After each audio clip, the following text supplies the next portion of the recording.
Hey guys, I'm Andy from Overkill Customs. Today we have Antoine's 96 Chevy Impala SS back in the shop. You may have seen from a previous video, we did rebuild the rear deck with 4 6.5s and a port for the subwoofer. Today it's in the shop, we're gonna be adding the subwoofer. I spent a little time on the computer designing everything the way we want to make it look.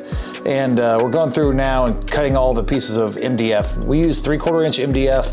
People like to use birch. I do sometimes, but for the most part, MDF is much easier to work with. The wood's always consistent. You don't get any little knots or pinholes or warping like you do with traditional plywood. But I use everything in CAD. I drew everything out, and here in a second, you'll see I have these little sticks, like right there I was using. What we do with that is, when I draw everything out in CAD, I drew it as if it was gonna be 3D printed and extruded. So if you see, I'm gonna raise the saw up, and then I'm gonna set the angle. So rather than using an angle finder, I'm going to adjust the stick so it fits perfectly, and then I lower back down in there, and we'll cut this one. Now I have that perfect angle already done. And later on, I'll go back with a stick and verify which one we, once again, that's what this stick is. When I learned this technique, it was really cool. It just seems to make everything work a little smoother. And I always have a hard time figuring out 37.7, 37.9, how close it is, but it's a little more perfect when you can actually set it on the actual angle of the blade. All right, I'm gonna put glue on, and I'm gonna go ahead and brad nail this in place after I drop it on the floor, so I grabbed some help.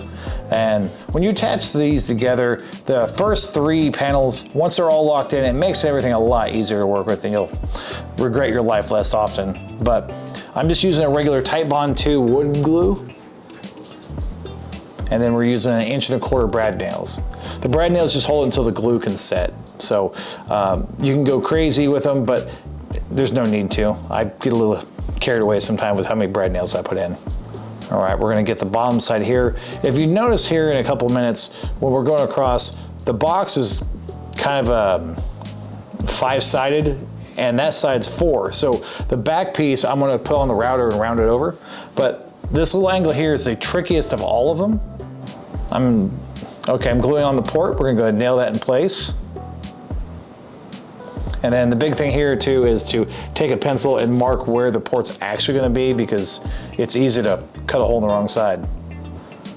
All right, I'll put glue on the bottom edge of this, and then I'll put it on the piece of wood. Anytime you get a chance to keep glue laying flat, it's less likely to run, less likely to make a mess, it's just easier to do. But this gets a little cumbersome, so I've got help once again. And I'm going to put a couple of nails in it and just kind of hold it together. My lovely assistant helping me out here.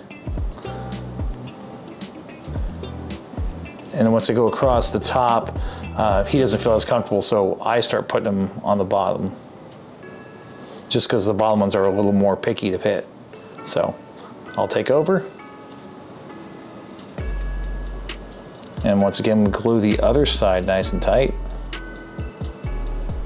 All right, cool, I'm excited for this. This is a new toy I just purchased. It's a fiber laser, so I can actually imprint any material. Metal's really sweet, but this is really fast. It's just really cool to watch. Okay, so the side panels on this are gonna be carpet, and the reason for that is that I can hide a screw in it. You wouldn't really notice it so much unless you were really looking for it, but we're just using a weldwood adhesive, just nice and generous coats.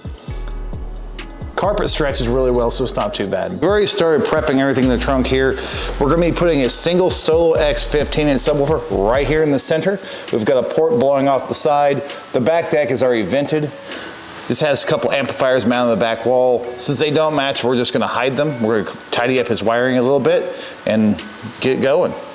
Now we're continuing with the carpeting, so I make a little slit here for the trunk struts to tuck in through. But if you notice, I've got a little rabbet bit, which is just a little groove for me to tuck the carpet into. As carpet's really easy to work with compared to all the other fabrics and vinyls and suedes and whatnot. But you can pull the living crap out of it. So I pull it real tight, tuck it in. I use this little metal pry tool to push down real hard. Contact cement holds really well, but you need to press into it. One thing when people try to use contact cement for the first time, they don't realize it only really wants to stick to itself. So you spray it one side, wait for it to dry, kind of tacky. and then you spray on the other piece of material, and then you stick the two together. But it's really cool stuff. The longer it sits, the stronger it's gonna get there. So if this was on there for about a week or two and then you try to take it off, you're gonna rip off the wood. Okay, so in order to give a little features to this sub box, I'm gonna put an arc on it. I just used a router to cut out like a 1/16 inch groove, and I blew it all out. And now in the center, I used the gray vinyl that I used on the back deck. I use carpet on the sides, and it'll match the panels so everything looks seamless.